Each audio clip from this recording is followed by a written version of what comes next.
Let's talk non-physical, non-physical. Let's talk non-physical. Let's talk non-physical. Let us have some spirit talk. Some spirit talk. Let us have some spirit talk. I also remember something I can say here, that I got my curiosity like the last couple of nights, because I don't know if you agree with me. Usually, I mean, as an overall, dreams are a combination of having communications with, I mean, telepathic with no words, and communications with words. Another thing, another pattern I see is that usually when you are with other human-like creatures or people, I mean humans, or characters that look human, right? There, in those situations, it's more common that you're gonna communicate with audio that is similar to the physical life. And when you're in more of a fantasy scenario, then it's more likely you can do more telepathy. But it's interesting that the last 3 nights, I've been having a lot of human type dreams. Very human, always walking, nothing like flying, always interacting, superhuman. No, not superhuman, but I mean very human. That's what I mean. And I remember a lot of dialogues, a lot of very similar to the physical in that sense, in the sense of the communication. I mean, talking, getting response. It was very, very like physical, very human. Did it, at any point, did it trigger you to believe that you were dreaming, or it just seemed realistic enough that it was just regular life? No, that's the thing. I mean, my theory is that I think that might be regulated by my higher self. It is like they give me, okay, you can be aware till here, like a maximum level of awareness. Because, I mean, the way I feel, the thing is that I have very good memory with dreams. So independent on whether I do more weird stuff or less weird stuff, I tend to remember a lot about the dreams. You have good dream memory. I actually have really bad dream memory. Okay, but okay, we'll worry about that another time. And then the other thing you mentioned is that the things are sufficiently realistic that they're not going to make you question anything. Imagine if you had a dream that suddenly you went skydiving. Would that like wake you up and go, wait a second, would I really do this? In other words, there's nothing in that dream that's going to trigger you and go, boy, this is not realistic at all, right? Actually, you made me think about something, some analogy here. My theory is that it's kind of like I think it matches a lot what happens with Santa Claus. Let's suppose you're a kid and your father is playing Santa Claus. So they try to deceive you in such a way that you really think it's Santa Claus. And so as long as you're fine with it, and as long as you're okay with everything, they don't need to change anything. But the more you get suspicious, if they really want to keep you in there, they're gonna make more efforts to. In other words, let's say that the first time your father tries, you're a kid and your father tried with some regular suit, right, like a cheap white bear, and it worked, right? But then you grow up the next year, and then that doesn't look like a real Santa Claus. You heard a comment, right? So then the next time they try, the next year maybe, then they get a better suit, a bit better. So that's what happens in my dreams, is that they get more sophisticated so that they don't get me suspicious. They don't get me being suspicious about what's going on. So like you were just saying, the quality is good enough for me not to question it, basically. So the other thing I just remembered is, you say your dream memory is really good, and you're also a really good visualizer. And I'm wondering if you have a better sort of connection to that part of your life.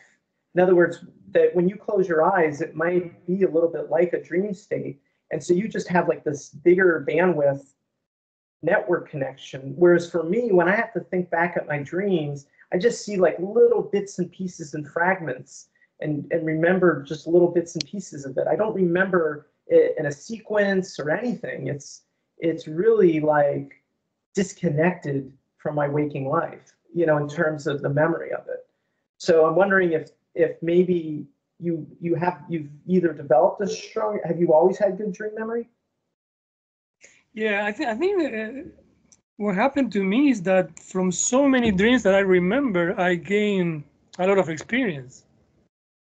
But certain things, maybe because they control it, because certain things that I should feel suspicious about it, I don't. Like, for example, in several situations, things like this, like I am in a bicycle. And I'm in a bicycle for a long time, but suddenly I'm in a car. And I don't question how do I get from the bicycle to the car. And then vice versa, the car to the bicycle. But sometimes I do, though, a few times, I think not higher than 50%. So and for example, things that can change, like I am climbing a hill, and then suddenly I'm in a flat area at some point. So how did I get from the hill to the valley, let's say? We've talked about how that it could be that we also just don't have a full CPU running while we're dreaming. So we're less like, it's almost like in that dumbed down state where we're less likely to question some of these problems that occur because we're just not I want acuity. We're just not sharp enough to recognize that, hey, wait a second, wasn't I just in a car? What am I doing in a bike now? You know what I'm saying? Like we're a little bit dumber or a little bit less aware. I don't know. What do you think? Let me tell you something else, because now that I remember, I kind of laugh because this is what I suspect. I know certain things will trigger me to get lucid. For example, if the dream gets very scary, at the beginning I used to wake up.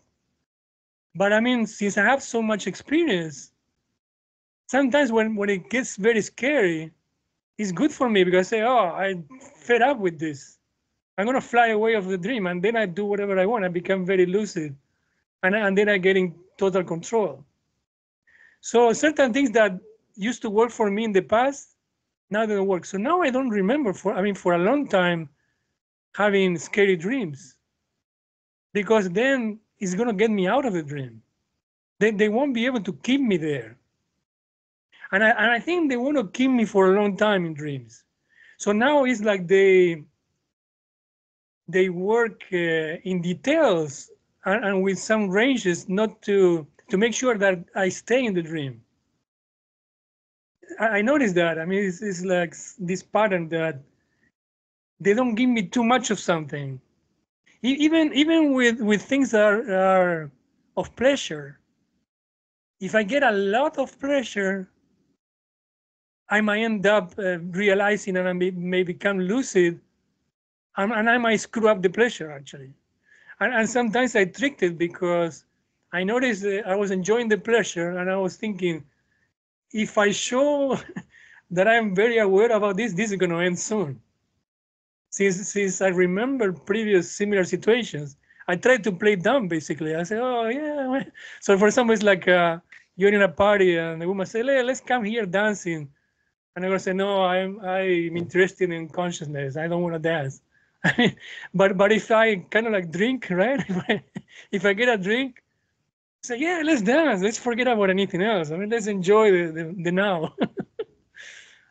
So this reminds me that I have certain dreams where I realize I'm dreaming, but because I'm having a good time, I would rather just play along with the dream Right, than do exactly. anything else. Play along And is go off and yeah, I'm just like, you know what, I'm having a good time. I know I'm dreaming, but you know what, a lot of times it's like I feel like it might be the future, so I'm like, okay, let's pay attention here because this might tell me something about the future. It isn't. It's just that feeling of like, let's not spoil it. Let's just go ahead and follow along and see where this takes us, and enjoy it. You know. The problem, of course, is there's that moment, you know, where you're lucid and you're going along with the dream, but then once that dream ends, of course, that opportunity that you just had of becoming lucid is gone, and you'll have to get it back in another dream. So it's a price you pay. If it's enjoyable enough, and you're just like, you know what, I'm having fun. Oh, I care. oh no, I'm gonna So prepare it something, but sounds. go ahead. Yeah, no, I was just going to say, it sounds to me, though, that you're suspecting. I don't know. Yeah, and I might suspect it too. And I've heard other people suspect it, that they're trying to keep us in a dream state rather than escape out of that dream state. Like they're not excited about us breaking out of it. Right, because it's like when you are with some other people, and they are careful of not getting you upset, basically. I mean, the type of, because if I get too emotional in a dream, I get lucid. I get more lucid. If I'm arguing with somebody, as long as the argument doesn't, it's like in real life, right? If you argue with some person, right? If the argument doesn't get to a very high level, you're still cool, right? You don't feel like you want to fight or something. So you keep being cool. But if somebody, I mean, goes to a certain higher level, then you start reacting stronger, right? So it gives that, like, I get that regulation that they don't push me that hard. So they push me, but not that hard for me to really change my mood, you know? It's super interesting. And also, like somebody, like for example, somebody in a dream is bothering me. Yeah. I noticed that I look at that person, let's say in the dream, like saying, what are you gonna do next?